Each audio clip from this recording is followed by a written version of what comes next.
말씀의 1절부터 3절까지는 하나님의 은혜로 사내립의 18만 5천 명의 대군을 물리친 히스기야가 갑자기 죽을 병에 걸렸습니다. 선지자 이사야가 와서 그에게 이렇게 말했습니다. 당신 집을 정리해라. 당신이 죽고 살지 못하리라. 죽는다 이 말이죠. 이제 마지막이다. 갑자기 왜 이런 병이 들었을까요? 성경은 밝히지 않았습니다만 우리가 얼마든지 추측해 볼 수가 있습니다. 아마 이 큰 승리를 거두고 히스기야가 잠시 이 교만에 빠진 것 같습니다. 마치 승리가 자신의 공인 양 그렇게 생각하고 말하고 행동했던 것이 아닌가. 자, 이 말을 들은 히스기야가 어떻습니까? 즉각 무릎을 꿇습니다. 낯을 벽으로 향하고 여호와께 심히 통곡하면서 기도합니다.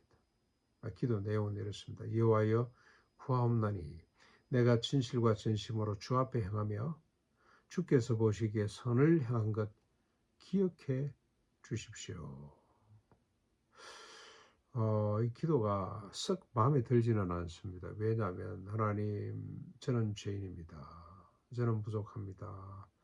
그렇게 기도하지 않고 자신의 업적, 자신의 공, 하나님 앞에입니다만은 내가 하나님 앞에 진실되게 산 것 기억해 주십시오 라고 기도하는 걸 보면 그래서 하나님께서 이런 기회를 주셨냐, 이런 회개의 기회를 주셨냐 그런 생각이 듭니다. 아무튼 히스기야의 기도는 즉시 응답됩니다. 4절부터 6절까지 보면 이사야가 성읍 절반도 못 나가서 아마 돌아가는데 이렇게 이야기를 하고 돌아가는데 그 성읍 예루살렘 성 절반도 못 가서 여호와의 말씀이 그에게 임했습니다. 무슨 말씀이냐? 너는 돌아가서 내 백성의 주권자 히스기야에게 이르라. 왕의 조상 다윗의 하나님 말씀에 내가 네 기도를 들었고 네 눈물을 보았노라. 내가 너를 낫게 하리라. 네가 3일 만에 성전에 올라가겠고 내가 네 날에 15년을 더할 것이며 내가 너와 이 성을 아수르 왕의 손에서 구원할 것이며 내가 나를 위하여 그리고 또 내 종 다윗을 위하여 이 성을 보호할 것이다 라는 응답이 왔습니다. 여러분, 우리가 여기서 주목해야 될 게 하나 있습니다. 여기 내가 몇 번이나 나옵니까? 5번이나 반복됩니다. 이 짧은 말 속에 내가 내 기도를 들었고 내 눈물을 보았고 내가 너를 낫게 할 것이며 3일 만에 성전에 올라가게 하겠고 내가 너의 날에 15년을 더할 것이며 내가 너와 이 성을 아수르 손에서 건질 것이고 내가 나를 위하여 내 종 다윗을 위하여 이 성을 보호할 것이다. 내가 5번이나 나옵니다. 무슨 말입니까? 역사 구원의 주체가 하나님이시라는 겁니다. 네가 아니고 사람이 아니고 내가 한다는 겁니다. 내가 누굴 위해서? 나를 위하여. 하나님이 이기주의자인가? 나를 위해서 한다는 거? 다윗을 위하여, 자기 마음에 드는 한 사람을 위해서? 그런 뜻이 아니죠. 내가 책임지고 내가 내 이름을 걸고 내가 완벽하게, 이 정신은 에스겔 포로시대 때 에스겔을 통해서 더 확연하게 드러납니다만 내가 인류를 구원할 것인데 어떻게 구원합니까?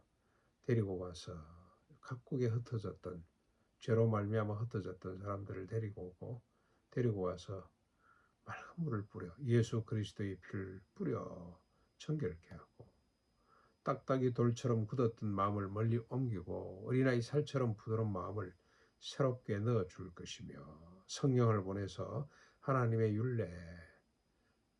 율법 수준이 아니라 산상보온의 수준을 지키게 할 것이며 그리고 교회 공동체를 이루어서 풍족한 삶을 살다가 영원한 천국을 기업으로 물러받게 될 것이라는 것, 이게 하나님의 약속인데 내가 나를 위하여 이를 행할 것이다. 완벽히 하겠다는 뜻입니다. 한치의 오차도 없이 이루어내겠다고 하는 하나님의 결심을, 결연한 의지를 말씀해 주고 있습니다. 자, 이제 이사야가 다시 돌아가서 무화과 반죽을 가져오기 위해서 히스기야의 상처에 놓자 즉시 나았습니다. 그럼에도 불구하고 히스기야가 8절부터 11절까지 보면 잘 믿어지지를 않아요. 병은 나은 것 같은데 3일 만에 내가 성전에 올라갈 수가 있을까? 네, 내 연한이 15년 더해졌다는 거 이 믿어도 될까? 잘 안 믿어진단 말이죠. 그랬더니 히스기야가 이사야 선지자에게 묻습니다. 하나님께로부터 받은 징표가 있냐? 내가 이렇게 될 것이라고 하는 징표가 있냐? 그랬더니 이사야가 히스기야에게 네가 선택하거라. 하나님의 징표가 왔는데 해 시계를 뒤로 물릴까? 아니면 앞으로 가게 할까? 지구에 뭐 그때는 공전, 자전 이런 개념이 없을 때입니다. 뭐 태양이 돈다고 생각을 했습니다. 태양을 뒤로 앞으로 가게 할까? 뒤로 물릴까? 지금으로 치면은 지구의 자전을 더 빠르게 할까? 앞으로 10도 더 빨리 가게 할까? 아니면 뒤로 10도 물릴까? 네가 선택하거라 그랬더니 히스기야가 앞으로 가는 것은 쉬워 보이는데 뒤로 가는 것은 어려울 것 같다. 뒤로 가게 해보라고 그렇게 요청을 합니다. 그랬더니 아하스의 해시계가 10도 뒤로 물러갔습니다. 하나님은 사랑하는 백성을 설득하고 위로하기 위해서 우주 만물의 질서를 잠시 거꾸로 돌리시는 분이다. 그만큼 하나님은 자기 백성을 사랑하시는 분이죠. 이사야 한 사람을, 히스기야 한 사람을 사랑했겠습니까? 하나님의 언약의 백성들을 뿌리겠습니까? 우리가 신약으로 건너면 이 땅의 모든 인류를 사랑하셔서 우주의 질서를 잠시 뒤로 돌리시는 분이 하나님이시다. 참 얼마나 감사한지요. 그런데 여기 우리가 또 하나 주목해야 될 게 있는데 아하스의 해식이라 그랬거든요. 이게 바벨론에 이미 그때 당시 해식에 있다 그럽니다. 그런데 아하스가 이 해식을 도입한 거죠. 그래서 자기 첨탑 성전 안에 그 계단에 두고 시간을 이제 정확히 구분하게 된 겁니다. 큰 일을 한 거죠. 선진 우물을 도입해서 이스라엘의 유다죠. 남쪽 유다의 역사 발전에 크게 공헌한 사람인데 성경에서 뭐라고 평가받습니까? 남쪽 유다 가운데 가장 악한 왕으로 평가를 받습니다. 왜 그렇게 되냐? 이렇게 선진 문물을 도입하는 과정에 우상을 도입해요. 그리고 심지어는 예루살렘 성전에 이 아람식 그 제단을 갖다 놓습니다. 그러면서 원래 설치됐던 하나님께서 명령해서 설치했던 번제단과 물두문과 놋바다를 전부 다 이리저리 마음대로 옮겨버립니다. 네. 예루살렘 성전을 완전히 변형시킵니다. 세속화시키는 거죠. 그래서 서지 못할 것이 가정한 것이 성전에 서도록 했던 주범이 아서였습니다. 그래서 여러분 우리가 선진 문물들 참 좋습니다만은 과학과 지식 뭐 여러 가지 다 좋습니다만은 하나님 말씀보다 앞서서는 안 됩니다. 미국의 나사 같은 이런 연구기관이 한국에 없습니다만은 그러나 두려워할 것 없습니다.